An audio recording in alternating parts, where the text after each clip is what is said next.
الحمد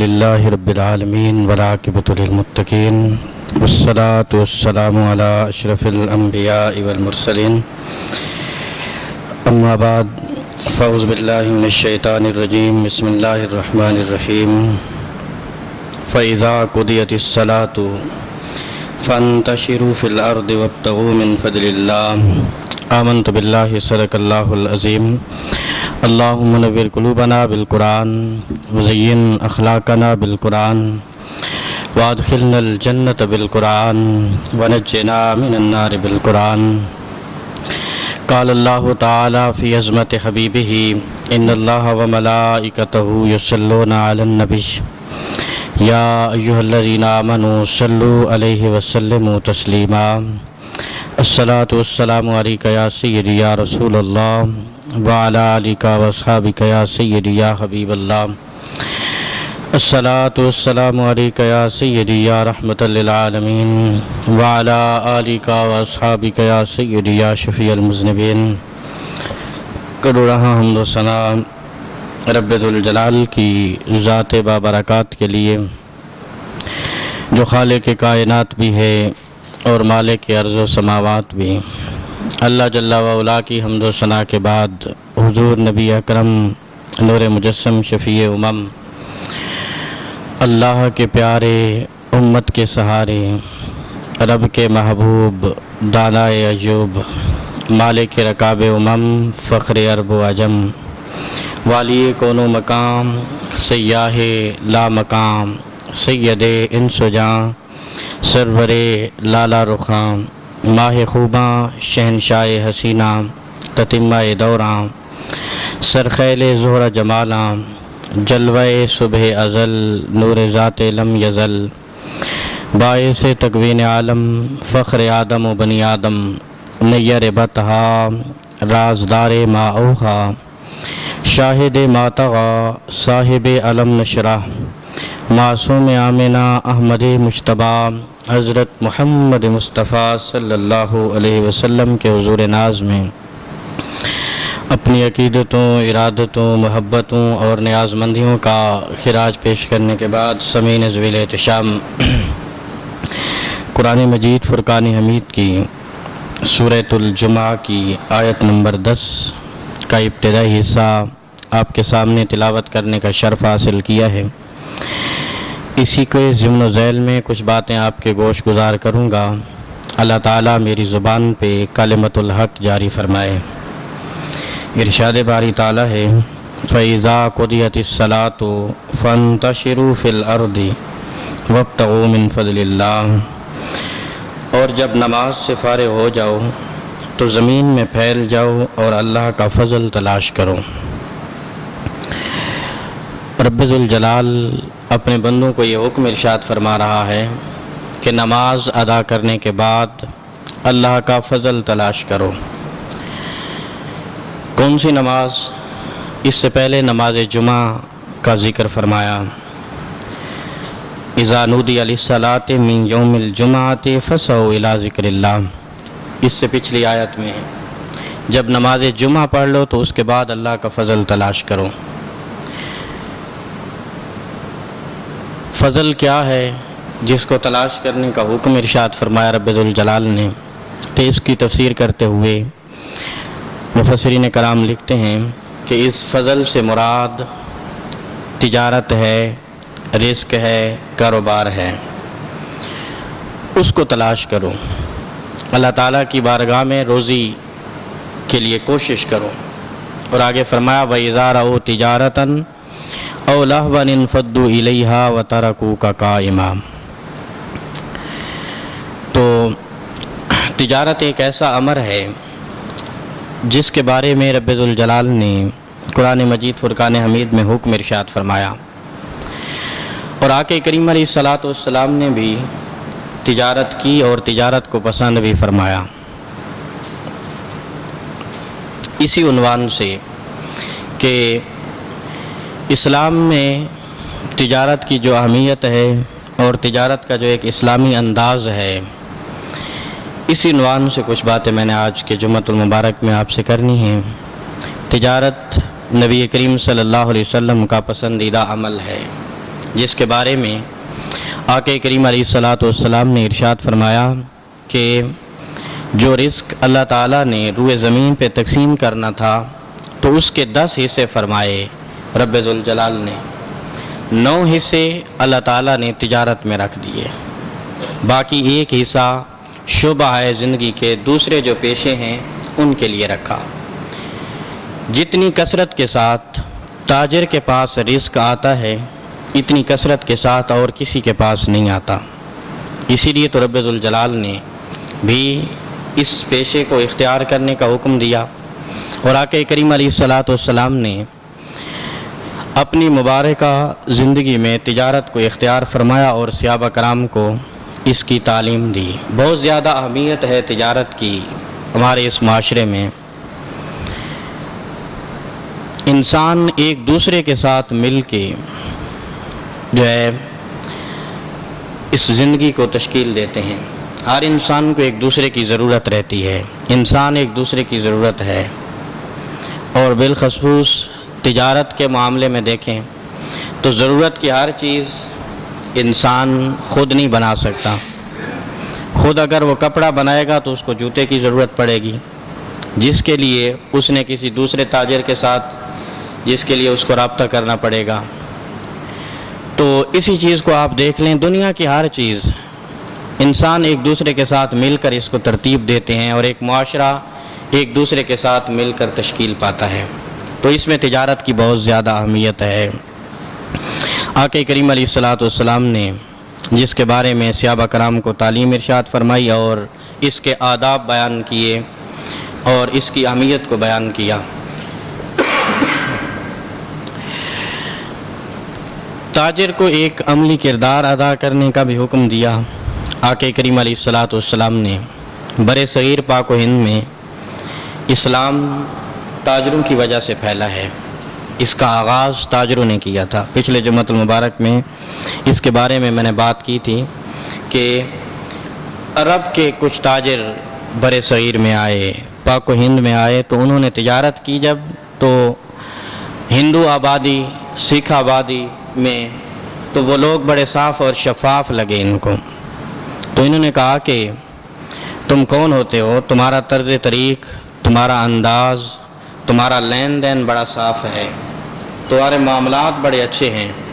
تو انہوں نے کہا کہ ہم خدا والے ہیں، محمد مصطفیٰ والے ہیں۔ تو لوگ پھر متاثر ہوئے ان سے، اور اس طرف جو ہے ان کا رجحان ہوا اسلام کی طرف۔ اسلام پھیلانے کا آغاز عرب کے تاجروں نے کیا برِ صغیر پاک و ہند میں، اور پھر اس کو پروان اولیاء کرام نے چڑھایا۔ اولیاء کرام کی پھر تعلیمات اور ان کی محنت اور کوششوں سے برِ صغیر پاک و ہند میں اسلام پھیلا۔ تو اس کا جو حکم ارشاد فرمایا آقا کریم علیہ الصلاۃ والسلام نے، اس کے عملی کردار کو اور اخلاق کو بھی بہتر ہونا چاہیے۔ آج کل کے موجودہ دور میں اگر ہم دیکھیں تو اس میں مسلمان گفتگو کے لحاظ سے تو بہت اچھا ثابت ہوتا ہے، گفتگو انسان بہت اچھی کر لیتا ہے، لیکن جب اس کے اخلاق و کردار کو دیکھا جاتا ہے تو پھر وہ بات نہیں رہتی جو ایک مسلمان میں ہونی چاہیے۔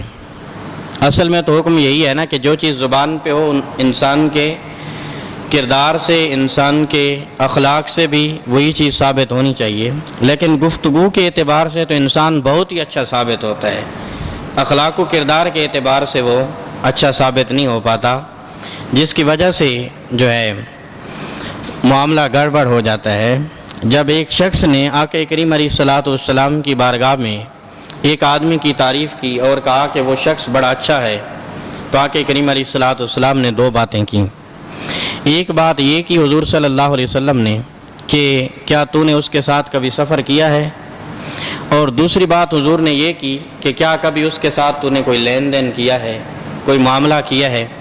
اگر تو یہ 2 باتیں تو نے کی ہیں تو پھر اس کی تعریف کر۔ تو اس نے عرض کیا رسول اللہ صلی اللہ علیہ وسلم، میں نے اس کے ساتھ سفر بھی نہیں کیا، اس کے ساتھ میرا کوئی لین دین بھی نہیں ہوا۔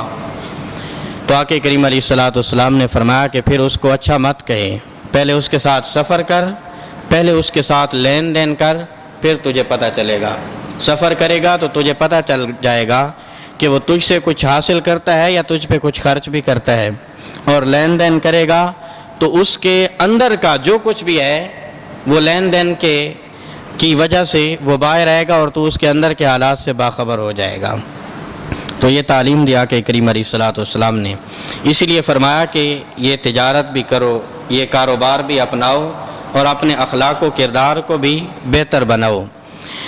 آقا کریم علیہ الصلوۃ والسلام کی تعلیمات کو جس وقت ہم پڑھتے ہیں تو نبی کریم صلی اللہ علیہ وسلم نے حضرت عثمان غنی رضی اللہ تعالیٰ عنہ، حضرت عثمان غنی سے آپ مخاطب ہوئے اور آپ نے فرمایا کہ عثمان، آپ کو میں یہ نہ بتاؤں کہ تجارت کے آداب کیا ہوتے ہیں، کاروبار کرنے کا ایک اسلامی طریقہ کار کیا ہوتا ہے؟ تو حضرت عثمان غنی رضی اللہ تعالیٰ عنہ نے عرض کی، یا رسول اللہ صلی اللہ علیہ وسلم کرم نوازی فرمائیں اور مجھے بتائیں کہ تجارت کرنے کا طریقہ کار کیا ہے، آپ رہنمائی فرمائیں۔ تو آقا کریم علیہ الصلوۃ والسلام نے حضرت عثمان غنی کی رہنمائی فرماتے ہوئے 6 باتیں ارشاد فرمائیں۔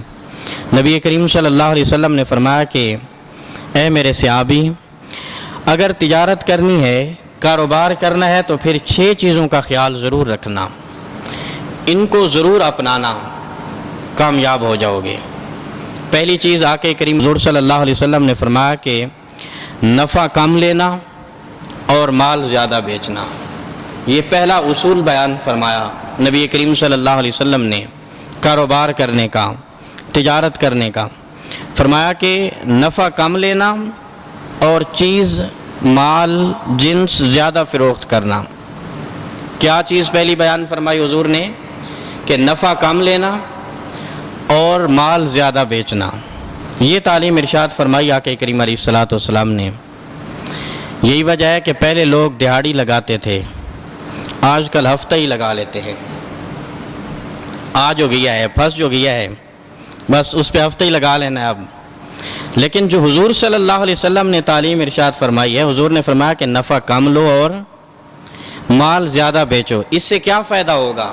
کیونکہ حضور صلی اللہ علیہ وسلم کی کوئی بات فائدے سے خالی نہیں تھی، ہر بات کا کوئی نہ کوئی مقصد تھا اور اس کی کوئی نہ کوئی حکمت تھی۔ حضور صلی اللہ علیہ وسلم نے فرمایا کہ اس سے لوگوں کو آسانی ملے گی اور تیری پروڈکشن بڑھے گی۔ جو چیز تو بنا رہا ہے، جس چیز کا تو کاروبار کر رہا ہے، جس چیز کی تو تجارت کر رہا ہے، اس کی پروڈکشن بڑھے گی، اس میں تیرے اس مال میں اور زیادہ اضافہ ہو جائے گا۔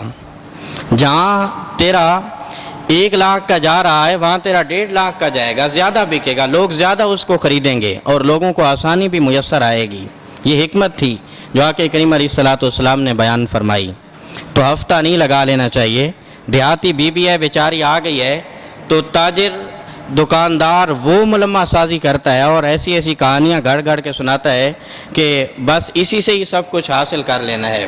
تو اس چیز کا خیال کیا جائے کہ نفع کم لیا جائے، اور جو عالمی معیشت کے ماہر لوگ ہیں جنہوں نے معیشت کو لکھا، ان کا یہ کہنا ہے، وہ یہ کہتے ہیں کہ کوئی بھی چیز ایسی نہیں ہے اس دھرتی پہ، اس روئے زمین پہ جو بنے اور پھر بکے نہیں۔ جو بھی چیز بنے گی تو وہ ضرور بکے گی۔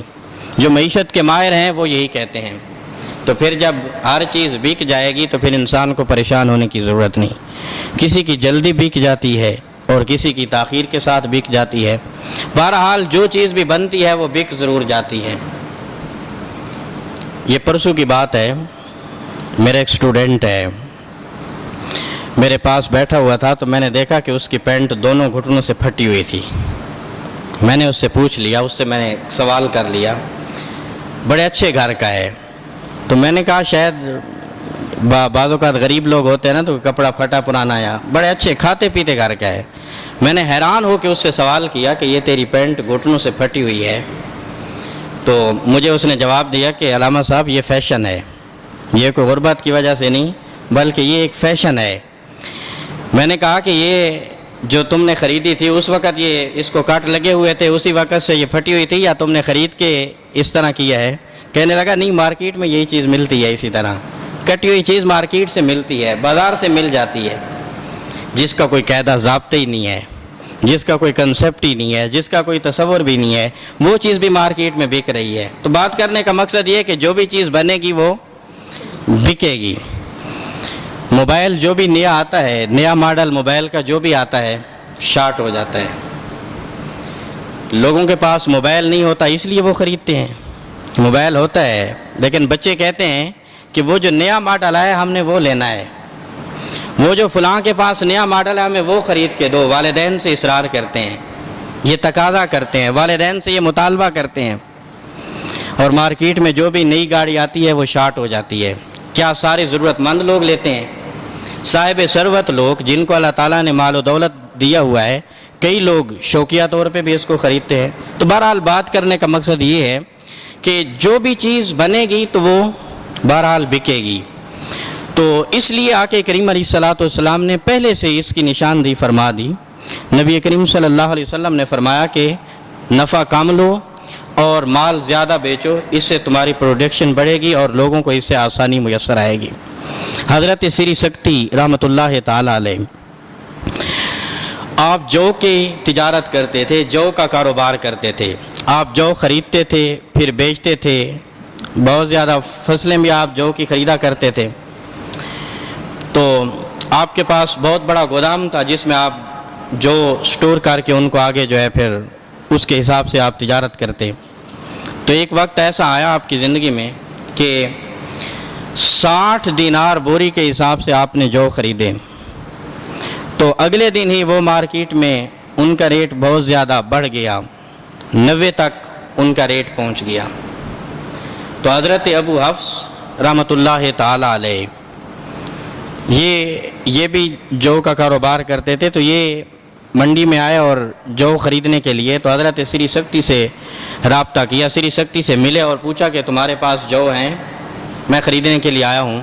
تو حضرت سری سکتی نے فرمایا کہ ہاں میرے پاس موجود ہیں۔ تو حضرت ابو حفص نے کہا کہ آج کا جو ریٹ چل رہا ہے وہ 90 روپے ہے، لیکن تمہارا مال بہت صاف ستھرا ہوتا ہے اور قابل بھروسہ ہوتا ہے، اس لیے لوگ تو مارکیٹنگ کر کے 90 روپے کے حساب سے آج کل خرید رہے ہیں، میں تمہارا مال 96 روپے میں خریدوں گا، 96 دینار میں خریدوں گا، کیونکہ تمہارا مال صاف ستھرا ہوتا ہے اور قابل بھروسہ ہوتا ہے۔ تو حضرت سری سکتی رحمۃ اللہ تعالی علیہ نے کیا جواب دیا؟ آپ نے فرمایا کہ میں نے 60 دینار کے حساب سے خریدے ہیں، تو میں 3 دینار صرف نفع لوں گا، 63 پہ آپ کو دوں گا، اس سے زیادہ میں نے نفع نہیں لینا۔ تو حضرت ابو حفص حضرت سری سکتی رحمۃ اللہ تعالی علیہ یہ تاجر بھی تھے اور حضرت جنید بغدادی رحمۃ اللہ تعالی علیہ کے پیر بھی تھے، دونوں کام ہو رہے ہیں، دین بھی ہو رہا ہے اور دنیا بھی ہو رہی ہے، تجارت بھی کر رہے ہیں اور روحانیت کی تعلیم بھی دے رہے ہیں۔ اور حضرت ابو حفص رحمۃ اللہ تعالی علیہ یہ وقت کے محدث ہیں، دونوں کام ہو رہے ہیں، حدیث کی تعلیم بھی دے رہے ہیں اور تجارت بھی کر رہے ہیں، اور یہ مسلمانوں کے درمیان تجارت ہو رہی ہے۔ کتنا خوبصورت انداز حضرت سری سکتی رحمۃ اللہ تعالی علیہ، آپ نے فرمایا کہ 60 کے حساب سے میں نے لیے ہیں تو میں 63 کے حساب سے آپ کو دوں گا۔ تو حضرت ابو حفص نے کہا نہیں، جو آج کا موجودہ ریٹ چل رہا ہے وہ 90 ہے، میں آپ کو 96 دے رہا ہوں اور میں اپنی خوشی سے دے رہا ہوں، تو آپ لے لیں، اس میں کوئی حرج نہیں، اجازت ہے، شریعت میں بھی اجازت ہے، میں آپ کو اپنی مرضی سے اپنی خوشی سے دے رہا ہوں اور میں نے آگے اپنے حساب سے نفع کما کے اس کو بیچنا بھی ہے۔ تو حضرت سری سکتی رحمۃ اللہ تعالی علیہ نے جواب دیا کہ میں نے قسم اٹھائی ہوئی ہے کہ میں جب بھی یہ جنس خریدوں گا تو 3 دینار سے زیادہ نفع نہیں لوں گا کسی سے۔ کتنا؟ 3 دینار۔ آپ نے فرمایا کہ میں نے قسم اٹھائی ہوئی ہے 3 دینار سے زیادہ نفع نہیں لوں گا، تاکہ میرے جو دوسرے بھائی ہیں ان کو آسانی میسر ہو، ان کے لیے آسانی پیدا ہو۔ تو پاس ہی ایک یہودی کھڑا ہوا تھا جو ان دونوں مسلمانوں کی مابین تجارت پہ جو گفتگو شنید ہو رہی تھی اس کو سن رہا تھا، اور وہ بھی تاجر ہی تھا۔ وہ اس خیال سے کھڑا ہوا تھا کہ اگر ان کے ہاں بات نہ بنی تو میں ان سے کوئی بات کروں گا اور جو میں خرید لوں گا۔ تو جب اس نے دیکھا کہ ان کا تو انداز ہی بڑا نرالا ہے کاروبار کرنے کا، ان کا تو انداز ہی بڑا پاک صاف ہے، اور یہ ایک دوسرے کی کس طرح خیر خواہی چاہتے ہیں، تو وہ کہنے لگا کہ آپ تجارت بعد میں کرنا، آپ لین دین اور معاملات بعد میں کرنا پہلے مجھے آپ کلمہ پڑھا کے مسلمان بنا دو۔ تو ہمارے بزرگوں نے جو تجارت کی ہے وہ اس طرح کی، ان کے اخلاق و کردار کے اور کردار و عمل سے جو ہے اسلام کی روشنی بھی چھلکتی تھی، اور حضور صلی اللہ علیہ وسلم کی تعلیمات کو کس طرح انہوں نے سمجھا اور کس طرح انہوں نے تجارت کی۔ آقا کریم علیہ الصلوۃ والسلام نے فرمایا کہ اس کا دوسرا اصول آپ نے یہ مد نظر رکھنا ہے کہ مال میں اگر کوئی عیب ہو تو اس کو ضرور بیان کرنا ہے۔ کیا کرنا ہے؟ مال کے عیب کو بیان کرنا ہے۔ اگر مال جس چیز کی تم تجارت کر رہے ہو، جو کاروبار کر رہے ہو، اگر اس میں کوئی عیب ہو تو بیان کرو گاہک سے، خریدنے والے سے، تاکہ وہ دھوکہ نہ کھا جائے۔ تم اگر بیان کر دو گے تو پھر وہ دھوکہ نہیں کھائے گا، اس کے لیے آسانی پیدا ہو جائے گی۔ حضرت امام اعظم ابو حنیفہ رحمۃ اللہ تعالیٰ علیہ، آپ کپڑے کے تاجر تھے، وقت کے امام تھے، اور آپ نے کپڑے کی تجارت فرمائی ہے۔ جس وقت بادل چھا جاتے تھے، گھٹائیں چھا جاتی تھیں، اندھیرا چھا جاتا تھا، تو اس وقت حضرت امام صاحب جو ہے دکان بند کر دیتے تھے۔ ایک دن کسی نے آپ سے سوال کیا، کسی نے آپ سے پوچھا کہ امام صاحب جب بادل چھا جاتے ہیں تو آپ دکان بند کر دیتے ہو؟ تو آپ نے فرمایا کہ دکان اس لیے بند کر دیتا ہوں کیونکہ جب کالی گھٹائیں چھا جاتی ہیں تو پھر اندھیرا آ جاتا ہے، اور اگر اس وقت کوئی گاہک میری دکان میں داخل ہو اور جو ہے اندھیرے کی وجہ سے وہ کپڑے کی ٹھیک طرح سے پہچان نہ کر پایا، اس نے سمجھا کچھ اور پھر جب خرید کے لے گیا تو نکلا کچھ اور، تو یہ میں مناسب نہیں سمجھتا۔ کتنا خوبصورت انداز ہے، کیونکہ اس وقت کوئی لائٹنگ تو ہوتی نہیں تھی، اس وقت قندیلیں جلا لیتے تھے، چراغ جلا لیتے تھے جب اندھیرا چھا جاتا۔ تو آپ نے فرمایا کہ جب بادل چھا جاتے ہیں تو اس وقت جو موسم کا تغیر ہوتا ہے وہ بدل جاتا ہے، اور پھر ایک چیز جو اپنی اصل حیات پہ ہوتی ہے، اپنی اصلی شکل و صورت پہ ہوتی ہے، وہ اس طرح نظر نہیں آ رہی ہوتی۔ تو میں یہ پسند ہی نہیں کرتا کہ گاہک آئے اور وہ کپڑا اور پسند کرے اور گھر جائے تو اس کا کلر کچھ اور نکل آئے، تو یہ میں جائز نہیں سمجھتا اپنے لیے۔ اللہ ماشاء اللہ اب ہم دیکھیں بازار میں ضرورت سے زیادہ کپڑے کی دکانوں میں چلے جائیں، جوتیوں کی دکان میں چلے جائیں، جو تاجر حضرات بیٹھے ہوئے ہیں ضرورت سے زیادہ لائٹنگ کی ہوئی ہے اندر۔ وہ کس لیے کی ہوئی ہے؟ روشنی کرنے کے لیے، کپڑا چمکانے کے لیے کثرت کے ساتھ لائٹنگ کی ہوئی ہے تاکہ کپڑے میں شائننگ نظر آئے۔ اور کئی گاہک ایسے ہوتے ہیں جس وقت وہ کپڑا خرید کے لے جاتے ہیں، گھر جاتے ہیں تو پھر جو چیز انہوں نے دکان میں دیکھی تھی اور جو کچھ ان کو دکان میں نظر آیا تھا، گھر جا کے وہ کچھ نظر نہیں آتا۔ تو اس چیز کو بھی سمجھیں، اس چیز کا بھی خیال رکھیں۔ نبی کریم صلی اللہ علیہ وسلم نے جو تعلیمات ارشاد فرمائی ہیں، ائمہ مجتہدین نے اس پہ جو عمل کیا ہے وہ ہمارے لیے قابل تقلید ہے۔ حضرت امام صاحب نماز پڑھنے گئے تو بعد میں 2 مسجدوں میں نماز ہوتی تھی، جس طرح یہاں پہ بھی آج کل کہیں 1:30 بجے نماز ہو جاتی ہے، کہیں 1:45 ظہر کی نماز پڑھی جاتی ہے، کہیں 2 بجے بھی نماز پڑھی جاتی ہے۔ تو 2 مسجدوں میں نماز ہوتی تھی، تو حضرت امام صاحب پہلے جاتے تھے، باجماعت نماز ادا کرتے تھے، اور پھر جو ہے جب آپ نماز باجماعت ادا کر کے آ جاتے تو پھر جو آپ نے سیل مین جو لڑکا رکھا ہوا تھا اس کو بھیجتے دوسری مسجد میں کہ آپ وہاں پہ جماعت ہونے لگی ہے، تو بھی جا کے باجماعت نماز پڑھ کے آؤ۔ ایک دن تشریف لے گئے، پیچھے کوئی شخص آیا، اس کو بہت زیادہ کپڑے کی ضرورت تھی، بہت زیادہ کپڑا خریدنا تھا اس نے، تو وہ آیا اور کپڑا خرید کے چلا گیا۔ تو ان میں ایک تھان ایسا تھا جس میں کٹ لگا ہوا تھا، ٹوک لگا ہوا تھا۔ تو حضرت امام صاحب کو یہ یاد نہیں رہا کہ بچے کو وہ بتا کے جائیں کہ اس میں ٹوک لگا ہوا ہے، گاہک کو اس چیز کا بتانا ہے، کیونکہ حضور نے فرمایا کہ تجارت کرو، کاروبار کرو تو اس میں جو عیب ہے وہ بیان کرو، وہ بتاؤ، تاکہ اگلا انسان دھوکہ نہ کھا جائے۔ تو حضرت امام صاحب جب واپس آئے، آپ نے لڑکے سے پوچھا تو لڑکے نے کہا کہ وہ تو میں نے بیچ دیا ہے۔ تو آپ نے فرمایا کہ وہ فلاں تھان جو تھا اس میں تو کٹ لگا ہوا تھا، ٹوک لگا ہوا تھا، وہ تو نے بتایا تھا، اس کو یاد کرایا تھا کہ اس میں ٹوک لگا ہوا ہے، اس کا عیب بتایا تھا کپڑے کا۔ تو اس لڑکے نے کہا کہ مجھے بتانا یاد ہی نہیں رہا۔ تو حضرت امام صاحب رحمۃ اللہ تعالیٰ علیہ نے اپنے ماتھے پہ ہاتھ رکھ لیا اور آپ نے فرمایا کہ تو نے ابو حنیفہ کو بڑی مشکل میں ڈال دیا، اب کیا بنے گا؟ آپ نے فرمایا کہ اس کو جاؤ اور ڈھونڈو۔ 3 دن لگ گیا اس کو ڈھونڈنے میں، 3 دن ڈھونڈتے رہے, نہیں ملا, 3 دن بعد بھی وہ نہیں ملا. حکم ہے کہ اس طرح کا کوئی معاملہ ہو تو 3 دن اس کی تلاش کی جائے. جب آپ نے شرعی تقاضا پورا کر لیا, 3 دن تلاش کرنے کے بعد وہ نہ ملا, تو امام صاحب رحمۃ اللہ تعالیٰ علیہ نے فرمایا کہ 3 دن کی جو دکان کی کمائی ہے وہ ساری اللہ کی راہ میں خیرات کر دو.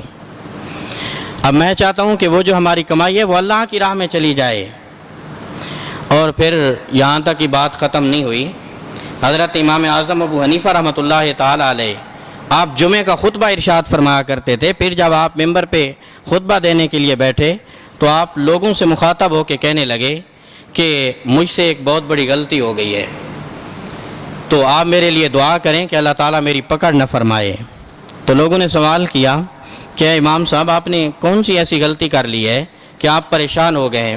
تو حضرت امام اعظم ابو حنیفہ رحمۃ اللہ تعالیٰ علیہ نے فرمایا کہ ایک تھان میں ٹک لگا ہوا تھا, لڑکے کو بتانا یاد نہیں رہا تو وہ بیچ دیا ہے. 3 دن سے اس گاہک کو بھی تلاش کیا ہے, وہ نہیں ملا. تو میں چاہتا ہوں کہ آپ سارے میرے لیے دعا کریں کہ اللہ تعالیٰ اس وجہ سے میری پکڑ نہ فرمائے. کتنا خوبصورت انداز تھا کاروبار کرنے کا. یہی تو وجہ ہے کہ ان کے کردار و عمل کو دیکھ کے لوگ جو غیر مسلم ہیں وہ مسلمان ہو جایا کرتے تھے.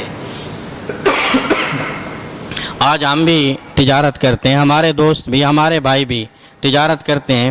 زبان پہ کچھ اور الفاظ ہوتے ہیں لیکن کردار و عمل کے اعتبار سے ہم کچھ اور ہیں. اور بجائے اس کے کہ لوگ اسلام کی طرف مائل ہوں, اسلام کی طرف ان کی توجہ بڑھے, بلکہ وہ ایک آج کے مسلمان کے کردار و عمل کو دیکھ کے اسلام سے اور دور بھاگ جاتے ہیں. وہ کہتے ہیں کہ اگر اس طرح کا مسلمان ہو تو پھر اس سے تو ہم کافر ہی بہتر ہیں, اس سے تو ہم مشرک ہی بہتر ہیں. تو اپنے کردار و عمل کو اس انداز کے ساتھ پیش کرو جس انداز کے ساتھ آقا کریم علیہ الصلوۃ والسلام نے حکم ارشاد فرمایا. تیسری بات, آقا کریم علیہ الصلوۃ والسلام نے فرمایا کہ ایک کاروبار کرنے والے شخص کے لیے یہ ضروری ہے کہ وہ اپنی چیز بیچتے ہوئے قسم نہ اٹھائے. کیا نہ کرے؟ تیسرا اصول اور تیسرا ادب بیان کیا تجارت کا آقا کریم علیہ الصلوۃ والسلام نے, نہ جھوٹی قسم اٹھائے اور نہ سچی قسم اٹھائے. ایک تو سچی قسم ہوتی ہے نا کہ کوالٹی ہوتی ہے چیز میں اور انسان اس پہ قسم اٹھا کے کہتا ہے کہ یہ قسم والی بات ہے کہ اس چیز میں یہ کوالٹی ہے.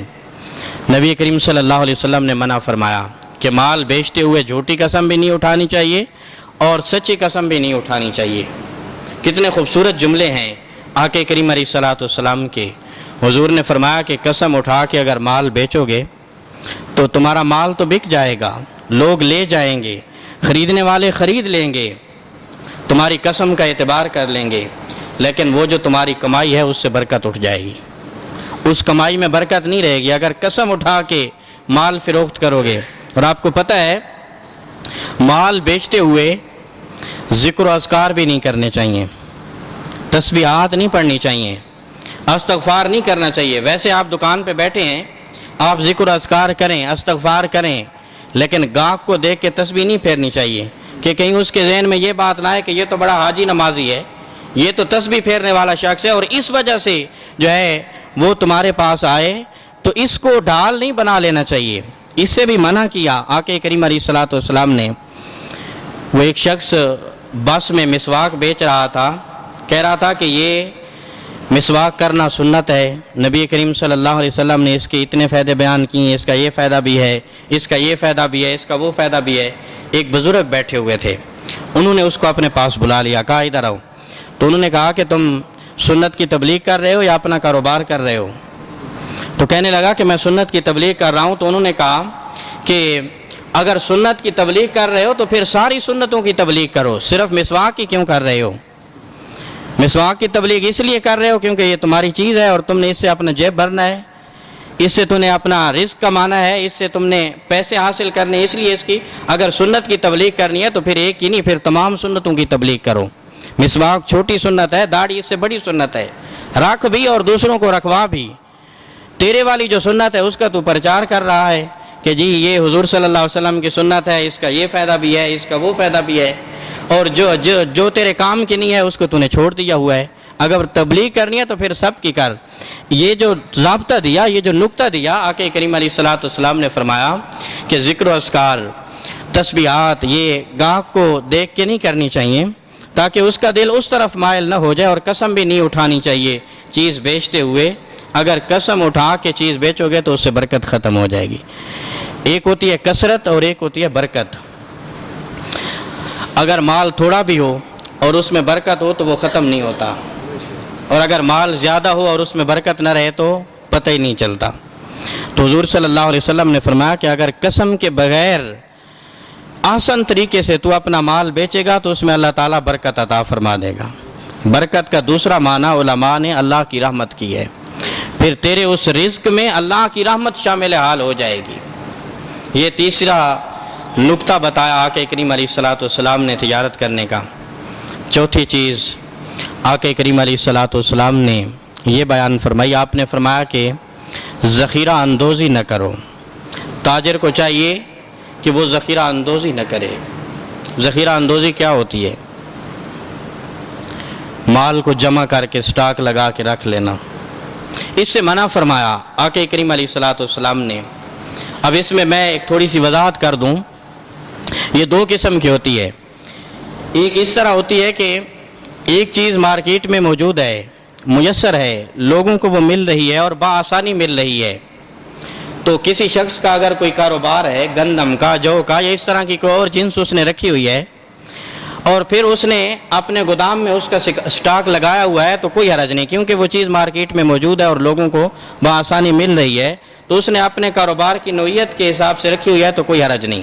لیکن مارکیٹ سے کوئی چیز اس لیے ساری چیزیں ہر جگہ سے اس چیز کو اٹھا لینا اور اس کا سٹاک لگا لینا، ذخیرہ اندوزی کر لینا تاکہ دوسری جگہ سے یہ چیز نہ ملے اور لوگ میرے پاس ہیں اور پھر میں اس کو مہنگے داموں بیچوں، اس چیز سے آقا کریم علیہ الصلوۃ والسلام نے منع فرمایا۔ اگر روٹین وائز سٹاک لگا ہوا ہے، ذخیرہ اندوزی ہوئی ہے تو اس میں کوئی حرج نہیں، لیکن اگر وقت آ گیا ایسا کہ ایک چیز مارکیٹ میں لوگوں کو نہیں مل رہی، میسر نہیں آ رہی، اور ایک تاجر کے پاس وافر مقدار میں کثیر تعداد میں وہ چیز موجود ہے، تو پھر اس کو چاہیے کہ وہ لوگوں کی مجبوری سے ناجائز فائدہ بھی نہ اٹھائے اور فوراً جو ہے اس کو فروخت کرنے کی کوشش کرے تاکہ لوگوں کے لیے آسانی پیدا ہو اس میں۔ اس لیے یہ ضابطہ دیا کہ کریم علیہ الصلوۃ والسلام نے کہ ذخیرہ اندوزی نہ کرو بلکہ اس سے بچو، اپنے آپ کو بچاؤ تاکہ دوسرے لوگوں کے لیے آسانی ہو۔ تجارت کا مقصد ہی آقا کریم علیہ الصلوۃ والسلام نے یہی بیان فرمایا کہ اس سے لوگوں کے لیے آسانی پیدا ہو جائے۔ پانچویں چیز نبی کریم صلی اللہ علیہ وسلم نے یہ بیان فرمائی، حضور صلی اللہ علیہ وسلم نے فرمایا کہ ملاوٹ نہ کرو۔ جو بھی چیز بیچ رہے ہو، جس چیز کا کاروبار کر رہے ہو، جس چیز کی تجارت ہے تمہارے پاس، اس میں ملاوٹ نہ کرو، اس سے منع فرمایا نبی کریم صلی اللہ علیہ وسلم نے۔ ہم اتنے ظالم ہو گئے کہ ہم نے ہر چیز میں ملاوٹ کرنا شروع کر دی، دودھ سے لے کر آٹے اور مرچوں تک ہر چیز میں ہم نے ملاوٹ کی۔ دنیا میں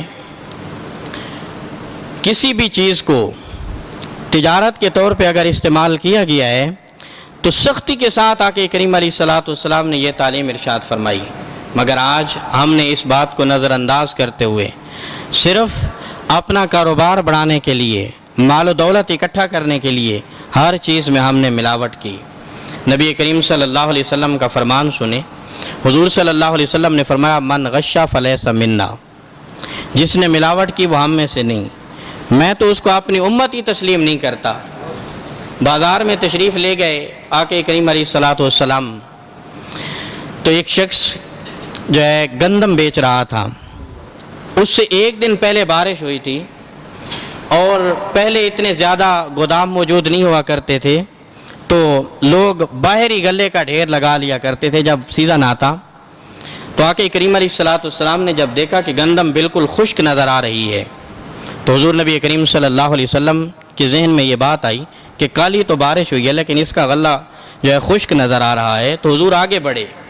آقا کریم علیہ الصلوۃ والسلام نے اس غلے کے اندر ہاتھ ڈالا، جب ہاتھ اندر ڈالا تو اندر سے گندم گیلی تھی، تو حضور صلی اللہ علیہ وسلم نے مٹھی بھر کے نکالی گندم کی اور اس سے مخاطب ہوئے۔ حضور صلی اللہ علیہ وسلم نے فرمایا کہ تو یہ بیچ رہا ہے، لوگوں کو دھوکہ دے رہا ہے، اوپر تو نے خشک رکھی ہوئی ہے اور اندر گیلی رکھی ہوئی ہے، من غش فلیس منا۔ اس مقام پہ یہ جملہ ارشاد فرمایا، حضور صلی اللہ علیہ وسلم نے کہ جو ملاوٹ کرتا ہے وہ ہم میں سے نہیں. ریڑھی والا غریب ضرور ہے مگر وہ یہ بھی بتائے کہ اس نے موٹے اور صاف ستھرے آم آگے لگائے ہوئے ہیں اور پیچھے اس نے گلے سڑے ہوئے اور ناقص مار رکھا ہوا ہے لوگوں کو دینے کے لیے. دکھانے کی چیز اور ہے اور بیچنے کی چیز اور ہے. وہ غریب ضرور ہے لیکن یہ بھی بتائے کہ وہ یہ کس طریقے پہ عمل کر رہا ہے اور کس طرح وہ جو ہے اسلام کے بتائے ہوئے طریقے کے مطابق جو ہے وہ اپنا کاروبار اور تجارت کر رہا ہے. آقا کریم علیہ السلام نے سختی کے ساتھ جو ہے اس سے منع کیا. اور چھٹی چیز نبی کریم صلی اللہ علیہ وسلم نے یہ بیان فرمائی. حضور صلی اللہ علیہ وسلم نے فرمایا کہ کاروبار کرتے ہوئے اس چیز کا دھیان رکھو کہ تم سچ بولو, اپنے آپ کو امانت. لوگ اگر تیرے ساتھ معاملہ کریں تو وہ امانت داری والا کریں, دیانت داری والا کریں. تیرے سچ کی وجہ سے تیرا نام ہو, تیرے کاروبار کی تشہیر ہو. آج لوگ کہتے ہیں, آپ نے سنا ہوگا, آپ کو پتہ ہے اس بات کا, لوگ کہتے ہیں کہ 10 روپے زیادہ خرچ کر لیں کوئی بات نہیں, وہ فلاں جگہ سے چیز اچھی ملتی ہے, کہتے ہیں نا لوگ. تو نبی کریم صلی اللہ علیہ وسلم نے فرمایا کہ اپنے آپ کو دیانتدار اور سچا مشہور کر. تو اگر گلی کے کسی کونے میں بھی بیٹھا ہوگا تو لوگ وہاں بھی تیرے پاس پہنچ جائیں گے چیز خریدنے کے لیے. تو اگر ان چیزوں کو ہم سمجھیں اور ایسی تجارت اگر ہم کریں جو نبی کریم صلی اللہ علیہ وسلم اور قرآن کے بتائے ہوئے طریقے کے مطابق ہو, تو پھر یہ تجارت ہمیں اللہ اور اس کے رسول کے قریب لے جائے گی. ورنہ تو ہمیں ہماری جو تجارت ہے اور ہمارا جو کاروبار ہے یہ ہمیں رب رسول سے دور کر دے گا. یہ زندگی کتنی دیر ہم جی لیں گے, کتنی دیر ہم اس دنیا میں رہ لیں گے, اس چیز کو ہم سمجھیں, اس چیز کو غور کریں. ایسا مال اللہ کو بالکل پسند نہیں جو مال اللہ اور اس کے رسول سے دور کرے. ایک دن فجر کا وقت تھا, آقا کریم علیہ السلام اٹھے, نماز فجر ادا کرنے کے لیے تشریف لے گئے. نماز فجر ادا کی, پریشانی کے عالم میں حضور صلی اللہ علیہ وسلم نے فرمایا کہ عبد الرحمن بن عوف کہاں ہیں, ان کو بلاؤ ذرا میرے پاس لے آؤ. تو حضرت عبد الرحمن بن عوف جب قریب گئے آقا کریم علیہ السلام کے, تو نبی کریم صلی اللہ علیہ وسلم نے حضرت عبد الرحمن بن عوف کو سینے سے لگا لیا اور حضور کی آنکھوں سے آنسو رواں ہو گئے. تو حضرت عبد الرحمن بن عوف نے عرض کیا, رسول اللہ صلی اللہ علیہ وسلم کیا وجہ ہے, آج پریشانی کا عالم ہے, آپ نے مجھے یاد کیا ہے اور آپ رو رہے ہیں.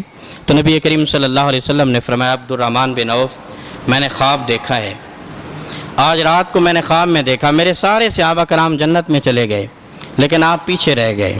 میں آپ کا انتظار کر رہا تھا لیکن آپ حساب کتاب میں اس قدر مشغول تھے, اس قدر مگن تھے کہ مجھے فکر ہونے لگی کہ کہیں اللہ کی پکڑ نہ ہو جائے آپ کے لیے. کافی دیر لگ گئی اور کافی دیر بعد آپ آئے اور پھر میں آپ کو لے کر جنت میں گیا. تو حضرت عبد الرحمن بن عوف نے عرض کی, یا رسول اللہ صلی اللہ علیہ وسلم کیا وجہ ہے, میں نے کوئی غلطی کی ہے, مجھ سے کوئی ایسا کام ہو گیا ہے جس کی وجہ سے میرے حساب کتاب میں سختی آ گئی. تو آقا کریم علیہ السلام نے فرمایا کہ عبد الرحمن بن عوف تمہیں پتہ ہے صحابہ کرام میں سب سے زیادہ امیر ترین آپ ہو, سب سے بڑے تاجر آپ ہو, سب سے زیادہ مال آپ کے پاس ہے صحابہ کرام میں سے. تو غربت بڑی اعلیٰ چیز ہے, اس چیز کا یہ امتحان ضرور ہے انسان کے لیے, لیکن اس چیز کا پتہ انسان کو کل قیامت کے دن چلے گا کہ غریب جب چھلانگ لگا کے فوراً جنت میں چلا جائے گا اور امیر اپنے مال کا حساب دے رہا ہوگا. تو حضور صلی اللہ علیہ وسلم نے فرمایا کہ عبد الرحمن بن عوف آپ کے پاس مال و دولت زیادہ ہے, اس وجہ سے آپ کے حساب کتاب میں تاخیر ہو گئی. تو حضرت عبد الرحمن بن عوف رضی اللہ تعالیٰ عنہ نے 100 گھوڑا اوپر سامان رکھ کے حضور صلی اللہ علیہ وسلم کی بارگاہ میں پیش کیا اور عرض کیا, یا رسول اللہ صلی اللہ علیہ وسلم یہ آپ دین کی راہ میں اس کو خرچ فرما دیں, یہ میری طرف سے ہے. اور پھر ایک دن کیا ہوا, نبی کریم صلی اللہ علیہ وسلم کے وصال ظاہری کے بعد حضرت عبد الرحمن بن عوف رضی اللہ تعالیٰ عنہ آپ آئے نبی کریم صلی اللہ علیہ وسلم کے حجرہ مطہرہ کے باہر بیٹھ کے آپ زارو قطار رو رہے ہیں. آپ کی آواز بلند ہوئی تو آقا کریم علیہ السلام کی زوجہ مطہرہ ام المومنین حضرت ام سلمہ رضی اللہ تعالیٰ عنہ, آپ نے کسی کے رونے کی آواز سنی تو آپ باپردہ ہو کے باہر آئیں. آپ نے دیکھا تو حضرت عبد الرحمن بن عوف تھے جو زارو قطار رو رہے تھے. تو حضرت ام سلمہ رضی اللہ تعالیٰ عنہ نے فرمایا کہ اے بیٹے عبد الرحمن کیا وجہ ہے، کیوں رو رہی ہو؟ تو حضرت عبد الرحمن بن عوف نے عرض کی اے ام المومنین، اے زوجہ رسول، مال بہت زیادہ ہو گیا ہے، حساب کرنے بیٹھا ہوں تو پریشان ہو گیا ہوں۔ جب حضور تھے تو وہ تو میرے رہنمائی کر دیتے تھے، مجھے بتا دیتے تھے کہ یہ کام کرنا ہے اور یہ نہیں کرنا، مجھے گائیڈ لائن کر دیتے تھے، مجھے ہدایت کرتے تھے، مجھے کچھ چیزوں سے منع کر دیتے تھے، لیکن اب ظاہری طور پہ تو وہ نہیں ہیں۔ میں پریشان ہو گیا ہوں، کہیں ایسا نہ ہو کہ اس مال کی وجہ سے کل قیامت کے دن میں اللہ کی پکڑ میں آ جاؤں۔ آپ میری رہنمائی کریں، آپ مجھے مشورہ دیں، میں کیا کروں؟ یہ تجارت تو میرے گلے پڑ گئی ہے۔ تو ام المومنین رضی اللہ تعالی عنہ نے فرمایا کہ حضور تو حضور تھے، جو مشورہ آپ کو حضور دے سکتے تھے وہ میں تو نہیں دے سکتی۔ تو آپ اور زیادہ روئے، آپ نے فرمایا کہ میری رہنمائی کریں، کچھ کہیں مجھے، تاکہ میرے جو دل کا غم ہے وہ کم ہو جائے اور خوف ختم ہو جائے۔ تو ام المومنین رضی اللہ تعالی عنہ نے فرمایا کہ عبد الرحمن پھر جاؤ اور تمہارا جتنا بھی مال ہے اس میں سے آدھا مال اللہ کی راہ میں خیرات کر دو، 2.5% نہیں، 50%، آدھا مال اللہ کی راہ میں دے دو۔ تو آدھا مال آپ نے خرچ کیا، اللہ کی راہ میں دیا، اور پھر ام المومنین کی خدمت میں حاضر ہو کر عرض کرتے ہیں کہ آدھا مال میں نے اللہ کی راہ میں دے دیا ہے، کیا میری بخشش تو ہو جائے گی؟ میرا رب مجھے بخش دے گا؟ پھر بھی دل کے اندر ایک خوف ہے، ایک خلش ہے۔ تو ام المومنین رضی اللہ تعالی عنہ نے فرمایا کہ کل قیامت کے دن میں حضور صلی اللہ علیہ وسلم کی بارگاہ میں تیری سفارش کروں گی، اور حضور اللہ کی بارگاہ میں تیری سفارش کریں گے اور تو جنت میں جائے گا۔ تو ہم ایسا کاروبار نہ کریں، ایسی تجارت نہ کریں جو اللہ اور اس کے رسول سے ہمیں دور لے جائے، بلکہ ہم ایسا کاروبار کریں، ایسی تجارت کریں جو ہمیں اللہ اور اس کے رسول کی حقیقی پہچان عطا کرے۔ دعا ہے کہ رب ذوالجلال ہمیں رزق حلال کثیر کثیر عطا فرمائے۔